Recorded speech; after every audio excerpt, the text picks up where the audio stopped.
നിങ്ങളുടെ വീട്ടിൽ ഒരു 20 മിനിറ്റ് കർത്താവിന് വേണ്ടി കൊടുക്കും. 20 മിനിറ്റ്സ്. നമ്മൾ എടുക്കുന്ന കാര്യം വല്ലതൊക്കെ ഉണ്ടെങ്കിൽ അച്ഛൻ പറയുവാണെങ്കിൽ സന്തോഷം. കൊടുക്കുന്ന കാര്യം മാത്രം ഞങ്ങളോട് പറയരുത്. കൊടുക്കാൻ പഠിക്കണം.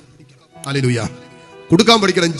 ജീവിതത്തിന്റെ സൗകര്യങ്ങള്, ജീവിതത്തിൽ ദൈവം തന്നത്, സമ്പാദ്യം, സൗകര്യങ്ങള്, കഴിവുകള്, മക്കള്, തലമുറകള് എല്ലാം ദൈവത്തിന് കൊടുക്കാൻ നമ്മൾ പഠിക്കണം. അത് കാശ് കൊടുക്കുന്ന കാര്യമല്ല ഇവിടെ പറഞ്ഞുകൊണ്ടിരിക്കുന്നത്. കാശൊക്കെ ഏറ്റവും ലീസ്റ്റ്. അത് ദൈവം തന്നതല്ല, അല്ല നമ്മൾ ഉണ്ടാക്കിയതാണ്. ദൈവം കഴിവ് തന്ന, ആരോഗ്യം തന്നുകൊണ്ട് നമുക്ക് കിട്ടി. അത്രേ ഉള്ളൂ. നിങ്ങളുടെ മക്കളെ, നിങ്ങളുടെ തലമുറകളെ സുവിശേഷത്തിന് വേണ്ടി, ദൈവരാജ്യത്തിന് വേണ്ടി കൊടുക്കണം. പോകട്ടെ. കർത്താവിനെ കുറിച്ച് കേട്ടിട്ടില്ലാത്ത ദേശങ്ങളിലേക്ക്, ഇടങ്ങളിലേക്ക്, കർത്താവിന്റെ സുവിശേഷം എത്തിയിട്ടില്ലാത്ത ജീവിതത്തിന്റെ കോണുകളിലേക്ക് നമ്മുടെ മക്കള്, നമ്മുടെ തലമുറകള് പോകട്ടെ. സുവിശേഷമായിട്ട് ഒരിക്കലും കണ്ടിട്ടില്ലാത്ത, കേട്ടിട്ടില്ലാത്ത ഒരു ദേശത്തേക്ക്, ഒരിക്കലും അറിഞ്ഞിട്ടില്ലാത്ത ഒരു ഭാഷയുടെ നടുവിലേക്ക് തോമാസ് ശ്ലീഹ വന്നതുകൊണ്ടല്ലേ നമ്മൾ ഇന്ന് വിശ്വാസികളായി, ക്രിസ്ത്യാനികളായി മാറിയതെങ്കിൽ നമുക്കൊരു ഉത്തരവാദിത്വമില്ലേ? യേശുവിനെ സ്വീകരിച്ച നമുക്കൊരു ദൗത്യമില്ലേ?